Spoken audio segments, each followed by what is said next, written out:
teaching niya, talagang tiyagaan talaga. Gawin ka po niyo, naisip po niyo sa nararamdaman ko po yung magiging nanay niyo sa amin. Kasi sabi ko lang series, you're the best. Yeah, the best teacher na. Let us have our new discussion today. Get ready with your pen and paper so that you can write something while we are discussing. What is the 21st letter of the alphabet? Are you sure? Count. Is it letter O? P? U. What is the second? What is the 21st? U. Okay. Sige, go on. And then raise your hand if you're able to unlock the word. So you have now the M and U.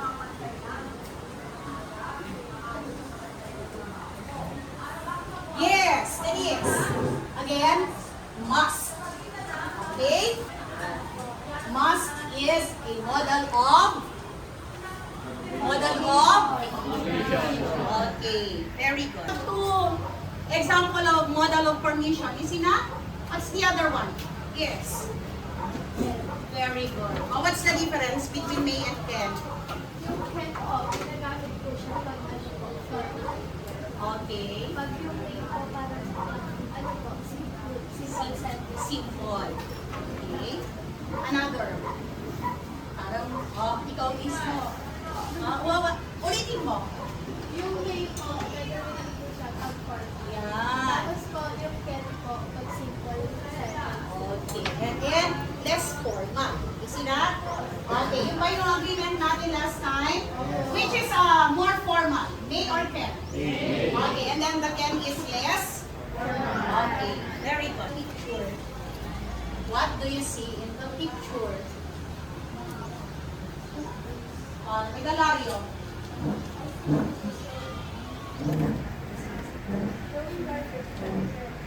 Okay.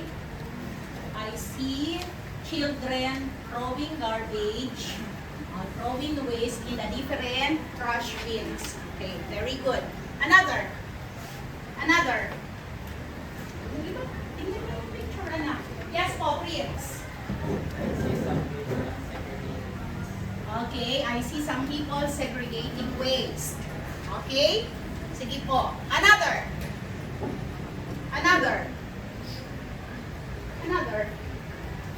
Or should I ask, how many trash bins do you see? How many? Kyle. How many? 4 po, ma'am. Very good. No? Are they labels? Yes. Are there labels in the trash bins? Yes. Okay, what are the labels? Yes. Plastic plus organic paper. Okay, plastic, glass, organic, and paper. Okay? Please do remember the questions, because I will be asking them ulit. No, mamaya. Alright, next po. What do the labels on the bin say? We have plastic, glass, organic, paper. And then, the third one? Sa designing ng lesson, you're referring to the lesson plan. How do we design? We design it based on the abilities of the learners. Although we are having the heterogeneous section, we're not having the homo. We've done it before kasi ang homogeneous. Although for me that's a better way in sectioning the learners kasi nga they are being grouped according to their abilities. So here naman, since we are having the heterogeneous, we're having the different guided instructions. Okay? Kasi nga, pag hetero, may sama-sama yung mahina or mabagal, katamtaman at mabilis. So we are having the differentiated instructions when we're having the differentiated instructions. Pwede kami magpabasa, no? Dun sa mga mabibilis na, and then others naman na hindi ganun mabilis, we're having the listening activity but using the same story. Okay? So guided instructions differentiated instructions and guided reading ang aming ginagamit. Okay? Next po. Why is segregating waste important? Is it important? Yes. Why? Marriott.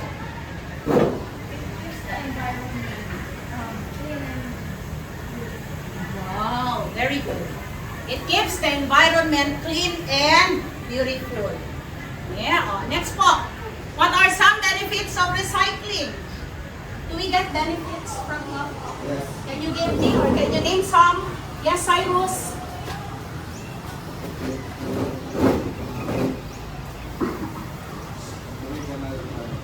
To make very good. Like bottle. Yes. Can You can. you can do another product like pencil piece. Oh, have you tried? Okay, yes, ma'am. From the bottle, out of the bottle, you can create a pencil case. Very good. Another. From recycling, you can create another product that is according to Cyrus. Another. Yes, Jimenez. Another benefits of recycling is you can get some money. You can get Some money. some money. Okay, sige po. How is that? For example, you segregate the plastics, so plastic bottles, so you can sell it to the branch. Okay. Are you doing that? Sometimes. Sometimes. How often? In our yes or organization. You're a member of the Yes Go organization. And this is our target today. Let us read. Everybody.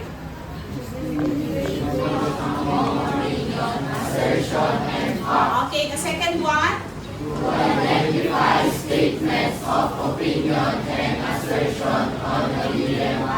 Okay, the third one.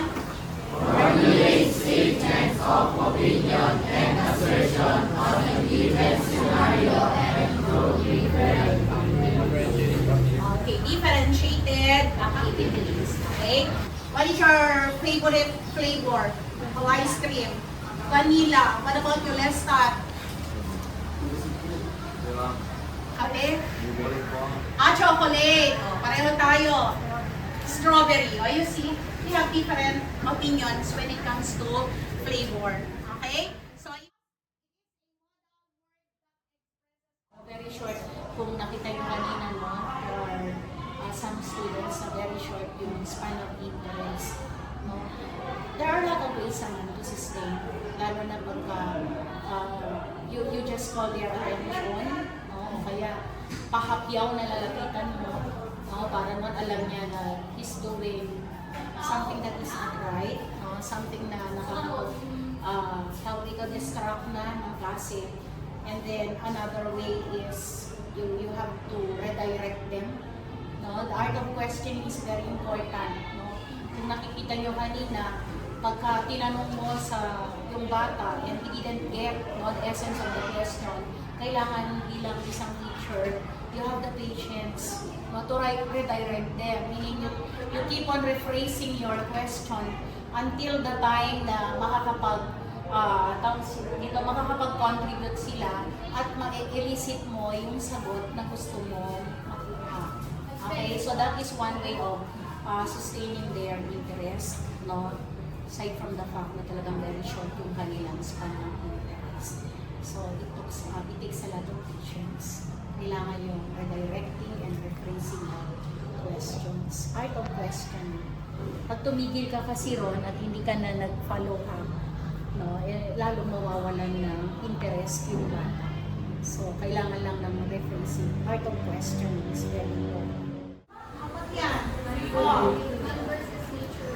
Okay, what is that? What type of conflict is that?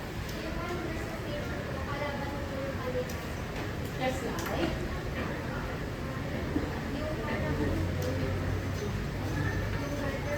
Okay, weather.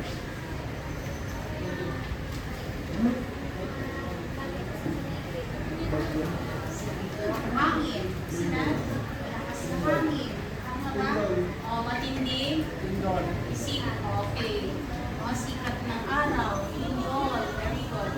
O, what else? And then climax, sabi na natin, dun siya sa pinaka-tuktok, no? And then the rising action, and then the resolution. Okay, so ulitin natin. What are the different parts of a plot diagram? We have Exposition, rising action, climax, falling action, resolution. okay, and this is what we call now the parts of a plot diagram. Kayo, you are almost hooked, no? With the K-pop movies, correct? Diba? Alin doon ang dahilan? Is it because of the characters or because of its plot? Alright, because of its character. Pero pag minsan, diba? Dahil sa plot niya, diba? The way the story is being presented, no, to the viewers. Okay? Sige nga, pakibasa nga. Pabasa. Krasado. One sunny morning, Elisa, a 12-years-old girl, was sitting on her sofa watching TV, waiting for her mom to return from the market. She was about to sip a glass of fluid when she suddenly heard a knock on their Door. Flip. Kung hindi, unti-unti lang pumapasok din. Di ba, Bonnie? Oh, are you not feeling well? Okay, and then comes the rising action will be your climax. No, this is the highest point of interest. No, if you are reading, that will be the highest point. Naiintindihan ba? Nai-imagine mo eh. Tama ba? Nanonood siya sa sala, no? Nakaupo, nanonood ng TV, no? Iinom na siya ng juice, biglang may narinig na knock on the door. Tama ba? Okay, it is more exciting on the part of the... Siguro dahil I stayed na rin for how many years, it is innate within me, no? Parang kahit ayaw mong magpasensya, the least thing you can do is to be patient eh. Kasi na, no, ano pa ba ang pwede kong gawin? But be patient. So, patience had become part of my life as a teacher. No, hindi ko na siya hinahanap. It is within me already. And it has been a part of my system. Hindi ko na siya kailangan i-search kung saan na andito na siya sa akin. No, kasi when you choose your profession, although pagka nasa unang mga years ka, you are really searching for it. No? But no, the longer you stay in the department, kasabay lumalago ang pasensya mo. Although madalas kong sinasabi sa kanila na pinakamahirap kong i-budget nowadays is my patience. Kasi sabi ko nga lalo kung binibiro mga estudyante ko, ang pasensya ko binabudget ko for 1 week. Pero there comes a time na Monday pa lang, ubus na. But syempre, that is very ironic. Kasi dumarating pa ako ng Friday, marami pa akong reserve. Okay, so saan siya nanggagaling? I do not know also kung saan siya nanggagaling. No? Siguro dahil na, it has been a part of my system. As a teacher, you should no, be patient. Okay, you must love even the unlovable. Okay, you must care kahit kung sa mga bata. Hindi ka yakap-yakap. Kasi that's our job.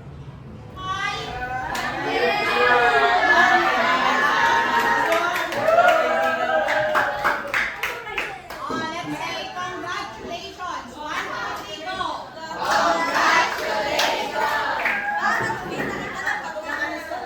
Many are told, but why hindi ito na Uy, hindi.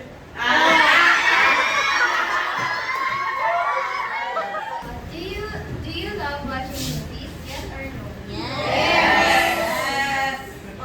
Yes. So every movie has a storyline. Ibig sabihin, ang bawat na movie na pinapanood natin is meron siyang kwento na parang meron siyang kwento.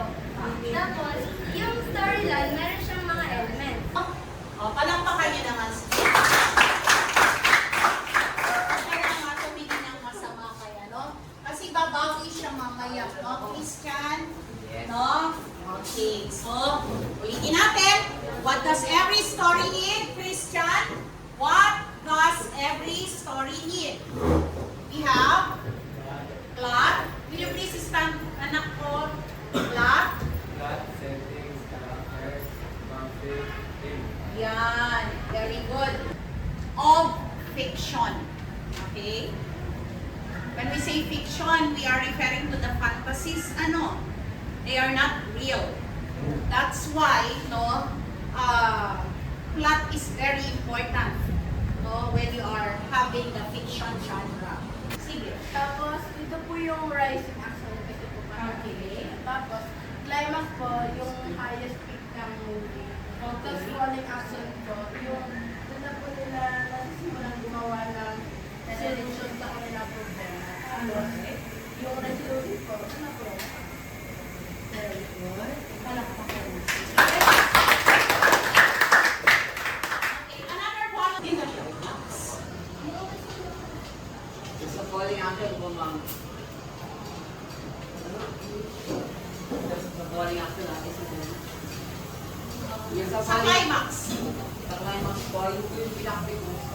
Alright. And then, falling action po, ma'am, dito po, nasasolve na po ng video yung problem. Okay. Tapos po yung sa solution, dito po yung parang sa rin. Patapos or tapos na? Sa rin.